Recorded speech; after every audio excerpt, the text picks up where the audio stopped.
Hello. Hello. Morning. My, this is a grand way to start the day. Bit different from what it used to be, I can tell you.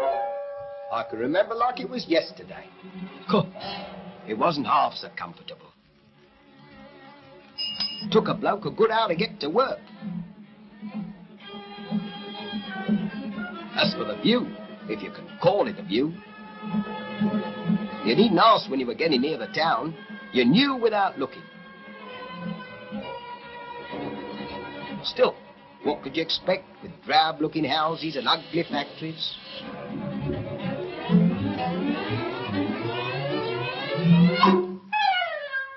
Not even a blooming place for the kids to play in. Poor little blighters.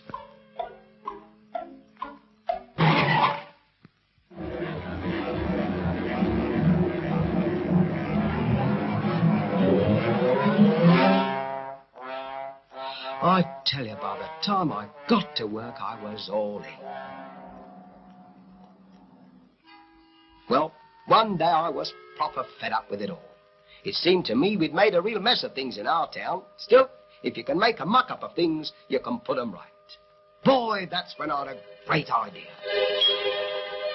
And it seemed I wasn't the only one. Oh, no.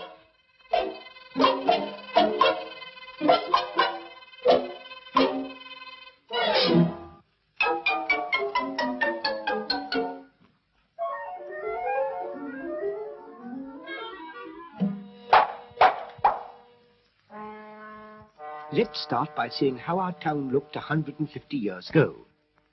Small, compact, thriving, small population.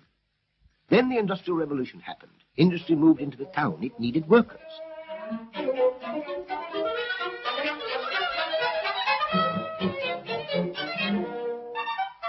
The town was now unhealthy and crowded.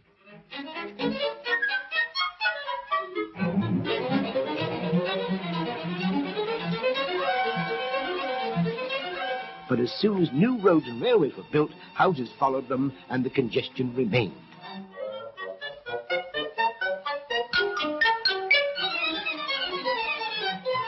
In fact, our town has turned into a monster.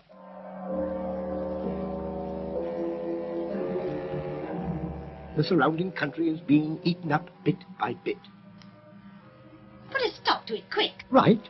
Then we'll have a green belt here, in which agriculture will be safe forever and into which the town will not intrude. That doesn't solve the problem, however. We're still overcrowded. I say move out. Make a fresh start. Stop. Don't do something you'll be sorry for later. Come back and let's think it over. If we're to make room for everyone without spreading out, we must build upwards.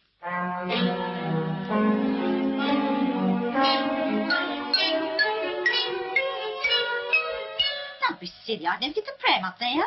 Here, hold on. What about my garden? You've ruined my favourite pub, sir. All right, all right. No skyscrapers. But before we can replan the old town, we must provide for the surplus population. Here, outside the green belt, we have a favourable site. Good road and rail communications, fresh air, good water supply. We must decide on its size in advance. And we must plan this town so that we don't repeat past mistakes.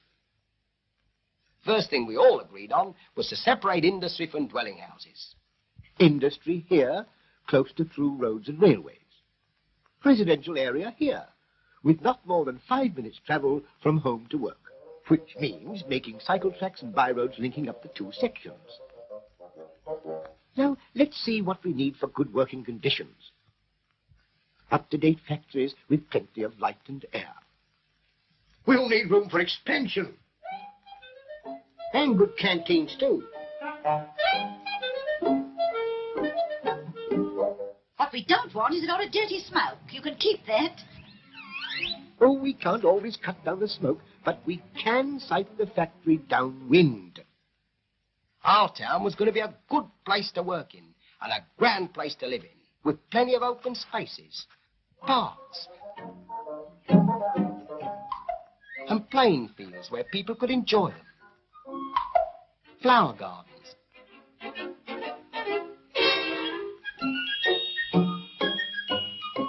And of course, there'd have to be an attractive town centre too, with plenty of room for folks to meet. Good shops, a posh theatre, cinemas, a concert hall, and a civic centre. We have to plan the residential area next. Let's consider it as a series of neighborhoods and take any one of them. Now, how shall we plan? Most important of all is the child. So we'll need pedestrian routes for the pram pusher. Nursery schools within 400 yards of every home.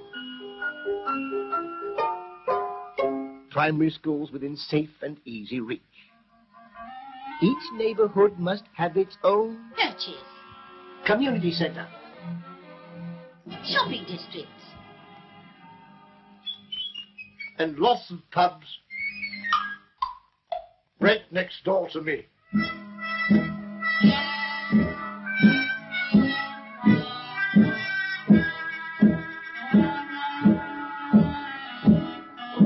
Oh, no, you don't. Oh, there'll be a pub quite near enough to you.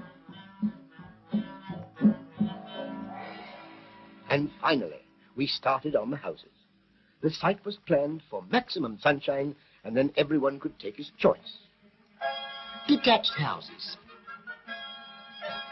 semi-detached, terraced houses,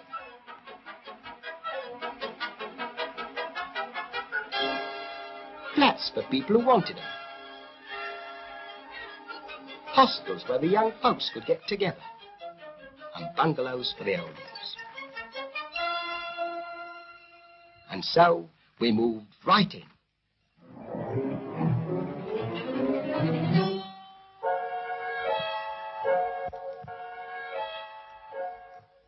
I'm telling you, it works out fine. Just you try it.